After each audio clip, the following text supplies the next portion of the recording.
Hey guys, welcome back to the channel. And today I'm gonna do a tech video and you guys are gonna like this because today I'm gonna hack North Korea's internet. Yep, we're gonna scope out the entire country's internet and I'm gonna do it from this computer.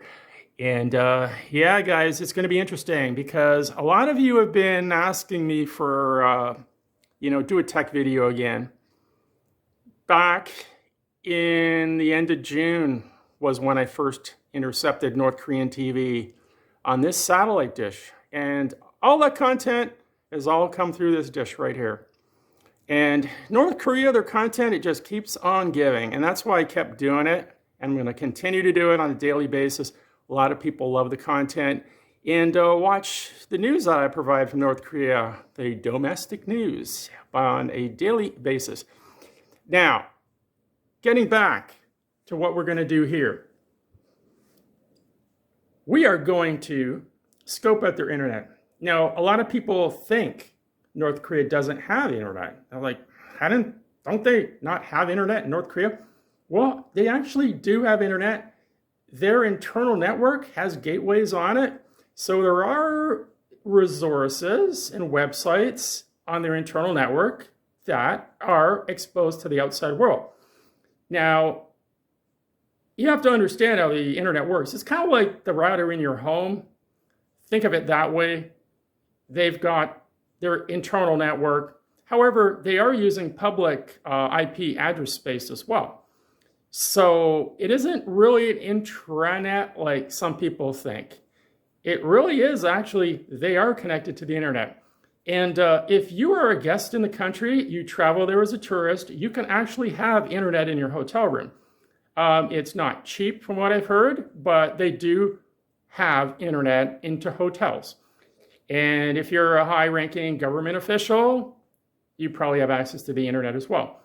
So here we go, guys. I am going to start playing around with the internet in North Korea. Now, this website is their airline, and it's actually hosted on a server in North Korea. And this is going to give me all the information I need to know to start hacking their network.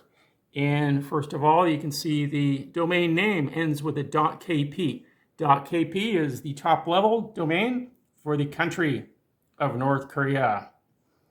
And yeah, so when I started back in August with North Korea, things were just kind of normal. But since then, a lot of geopolitical things have taken place with North Korea, mainly with North Korea and the relationship with Russia, and the tarnishing relationship with South Korea. And this is happening right now, which is really astonishing, and I still can't wrap my head around what is going on here, but it's really weird. To bring our viewers up to speed, what exactly we're dealing with here, the president of South Korea, Yoon Suk-yeol, comes on TV in an unannounced address to the nation and says, Becky, because of what he described as elements of government that are, from his view, sympathetic to North Korea, to communist forces, because of those things and others, he is declaring martial law for the first time since this country has been ruled by a military dictatorship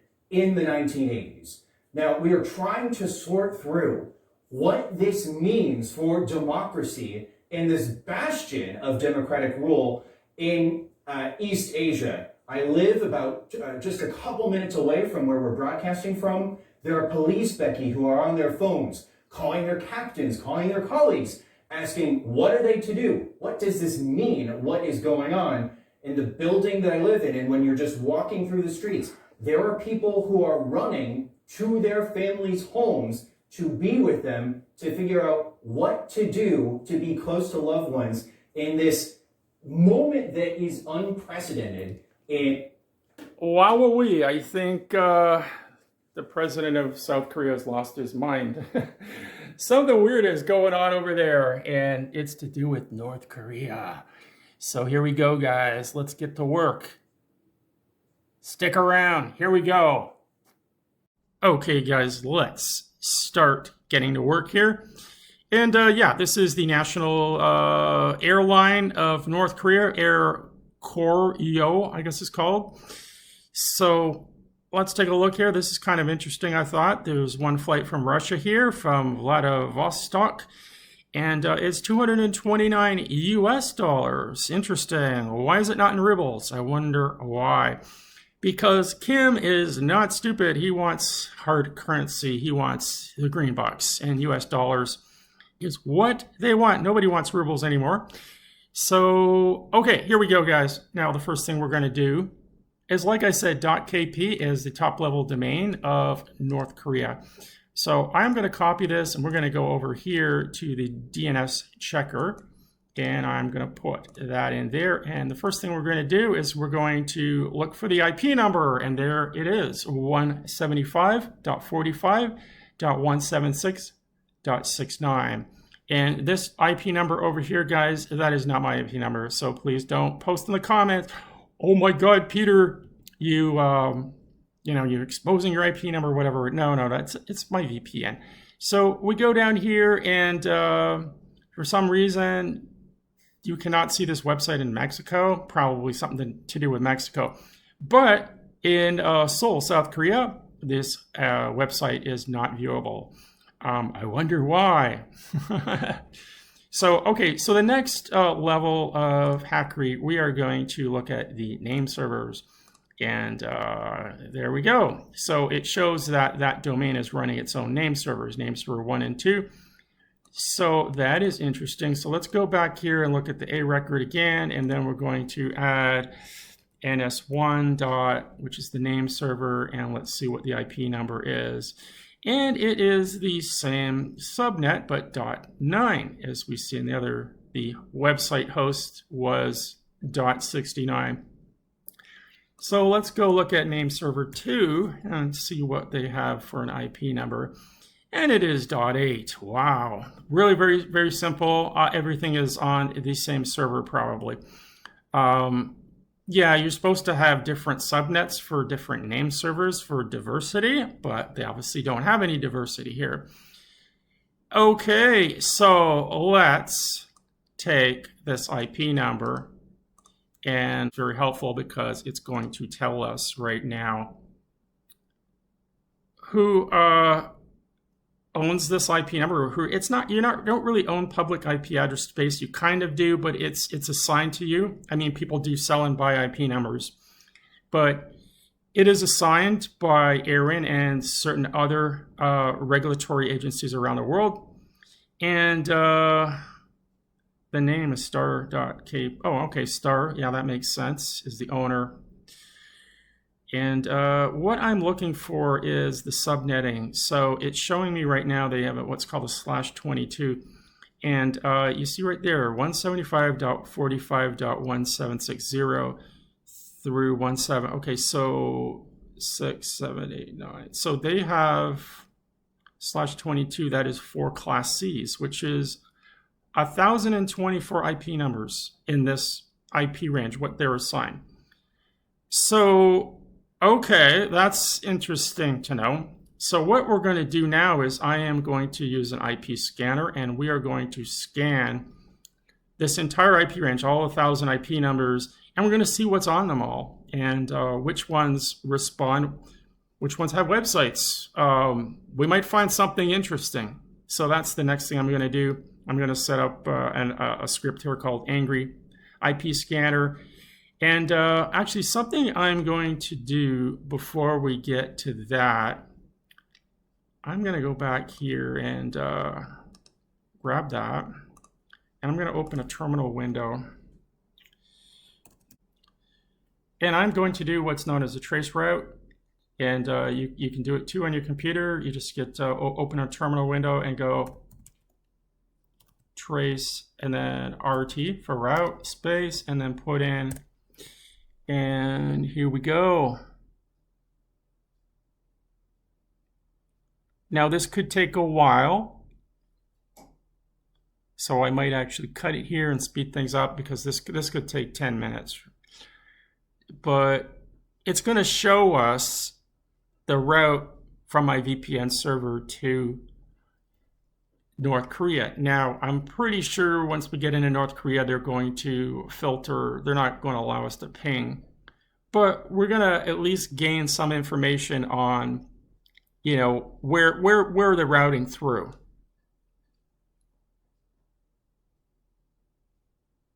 So here we go. We've already hit a wall here. We're not allowed to ping. Okay. Oh, wow, this is going through China, which makes sense.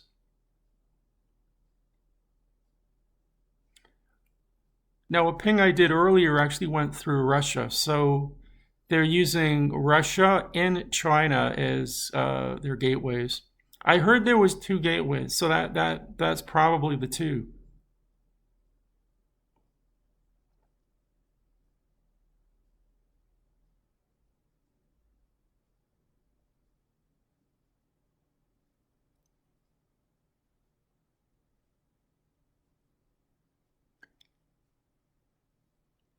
So from this point on, we're probably not going to see anything because we hopped through quite a few interesting IPs there after we left China, these 219s, and then we lose it. So they're hiding where they are. But anyways, that's interesting now. So let's move on now and let's run the IP scanner on the entire North Korean, on their entire 1,024 IP numbers. Okay, stick around, guys. Here we go.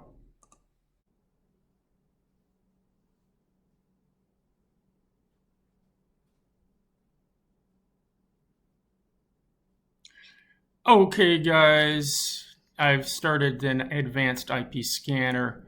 Now, here we go. I am going to put in that subnet range that we discovered. And I'm just going to start to scan. And here we go. Let's see what we find. Now, technically and legally, you're not supposed to do this kind of stuff unless you own the network. However, this is North Korea that we're scanning here, so it's kind of a gray area. But we're security professionals here, and we are just checking out their security, right? And who knows what we'll find. Oh, look at that. We are finding IP numbers that are active there. Now, I know the airline was, okay, .69. This one is the airline right up here. Now, when we have next to it that little, like an arrow, that's telling me that there's an active website, an HTTP response. So those are websites. And we know that this one is probably the airline. But what are these other ones? And these are all, look at that. There's activity on all of them. And we're in the 176, and then we go in the 177 range. Look, the .1. That's interesting. That could be a router or some kind of gateway, the .1. Look at that. Interesting.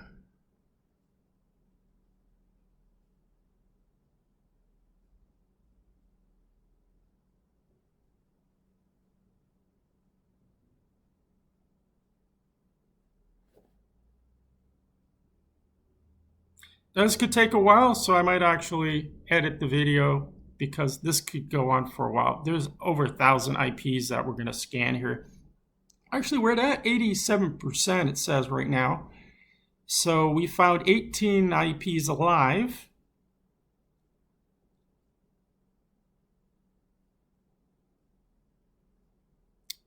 So we're almost done here, 100%. Cool. Okay. So we already know that this, okay, it's an Apache server. Apache 2 server. Yeah, okay, so that's the airline. Let's go back to the scanner here. Let's check this one here. Okay, KCNA, that's their news. And the same version of Apache, so they're on the same server together. There is their news site. Let's look at number 2. Oh, we've got an ISS. Oh, IS7? That's oh, I haven't seen that in a while. An IS7. that is a Windows 2008 server, guys, and that is really out of date. That's end of life a while ago. That's vulnerable. Hopefully they're not. Yeah. Okay, guys. So again, back to the Apache server. This is all on the same server, all of these things. Here we go. Again, that's like the news site again. What is this? Yeah, again, that's Apache server. Okay. Something to do with ships or something. Let's go to the next one here. Oh, now they're running an Nginx server. Okay, yep. Welcome to Nginx.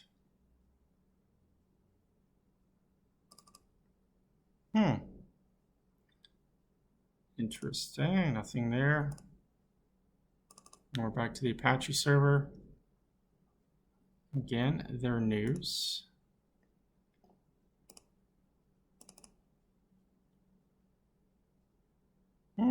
This is actually in English. Architecture. Okay, that's cool.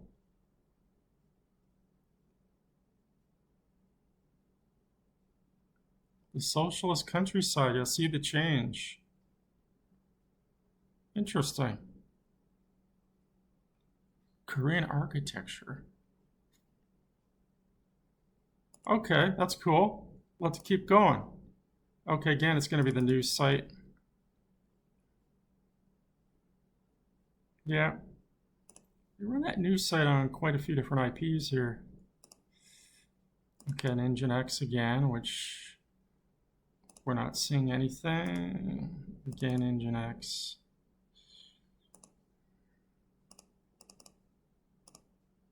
Oh, an FTP server. Okay, I might play with that a little bit later on. An FTP server, I wonder what that's all about. You can upload files there. I'll play with that in another one. Okay, and these ones aren't going to give us any response because there's nothing there. Yeah, I know. FTP. That is interesting. Okay, let me play around with that. Anyways, why would they have open FTP servers? That's for people to upload files. So maybe some kind of, I don't know, espionage communications? Who knows? Anyways, guys, let's see what I can do with FTP. Okay, guys, I tried playing around with the FTP servers, and I tried logging in anonymously. It didn't work. It also wanted a secure connection. It forced me to do a secure connection, and they had a security certificate for a secure FTP, which was good to see that they have at least some security. It was asking for a password and username, which I gave up. I didn't want to play around with it too much. Just wanted to see if there was a possibility of logging in anonymously, which there wasn't. Now, this is the intranet of North Korea. As you see, these are all private IP numbers, the private range, the 10s and the 192s. So these are the 26 websites internally viewed from or accessed from within North Korea's network. Of course, we cannot access these from the outside, but if you are in North Korea, you access these. Basically, there's no domain names because there's no need for them because there's only 26 websites to know. So you just use the IP numbers. It's very, very simple. Okay, guys, I hope you liked that. And if I find anything more, I'll let you know. So for now, take care, guys. I hope you enjoyed that, playing around with North Korea. And okay, over and out.